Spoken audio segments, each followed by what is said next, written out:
নমস্কার বন্ধুরা, আমি কল্পনা প্রতিদিনের মতো চলে এসেছি দেখো আরেকটি ব্লগ নিয়ে। কালকে তো ভোগ দিয়েছিলাম, দেখেছো গোপালকে।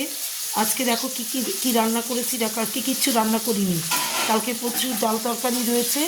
তার এই দেখো কালকের এই যে ডাল রয়েছে এখানে, এই দেখো কালকে মুগ ডাল খাওয়া হয়নি, মুগ ডালটা রয়ে গেছে, কারণ মাখা প্রসাদই করেছিলাম বেশি।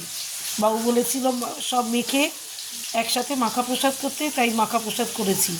মুগ ডাল, হ্যাঁ, এখানে কালকের ফুলকপির তরকারি, আলু ফুলকপি পনির দিয়ে তরকারিটা রয়েছে।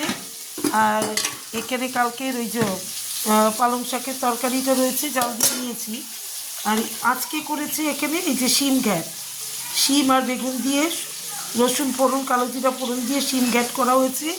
আর বাবু তো এগুলো খাবে না, বাবুর জন্য এই যে গরম গরম আলু ভাজা করেছি। ও বজরংবলী মন্দিরে গেছে পুজো দিতে, মঙ্গলবার আজকে। এই দেখো আলু ভাজা করেছি, কাঁচা লঙ্কা শুকনো লঙ্কা ফোড়ন দিয়ে একটু কড়া করে ভেজে নিয়েছি। এই কড়া ভাজাটাও পছন্দ করে আলু ভাজা নিরামিষের দিনে। আর করেছি এখানে দেখো, এখানে কালকে পায়েস রয়ে গেছে, এই দেখো পায়েস রয়েছে। আর এখানে আমি এক হাঁড়ি ভাত করে নিয়েছি, এই যে গরম গরম এক হাঁড়ি ভাত এখনও ধোয়া উঠছে ভাত থেকে। এই দেখো ভাত থেকে ধোয়া উঠছে, এক হাঁড়ি গরম ভাত করেছি, ভাতে ধোয়া হচ্ছে কিন্তু দেখো। তাহলে আজকে আমার এই কালকের বাসি খাবার রাত্রে করব।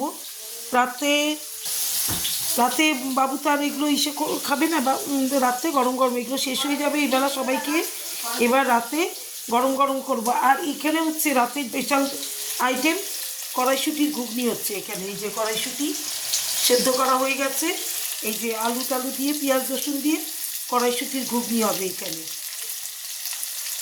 রাতের জন্য। এটা যদি রুটি খায় রুটি দিয়ে করবো, নাহলে ভাত এমনি খাবে শুধু শুধু টিফিনে খেয়ে, সন্ধ্যাবেলা টিফিনে খেয়ে। এবার রাতে আবার গরম গরম কিছু রান্না করব।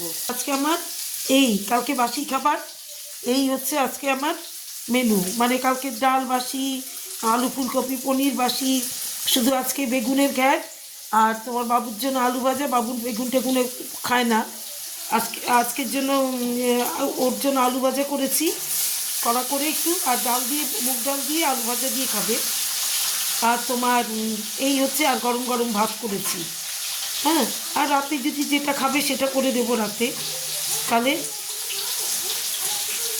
আর বাবু বজরংবলী মন্দিরে আছে পুজো দিতে, পুজো দিয়ে আসলে তারপরে খাওয়া দাওয়া হবে।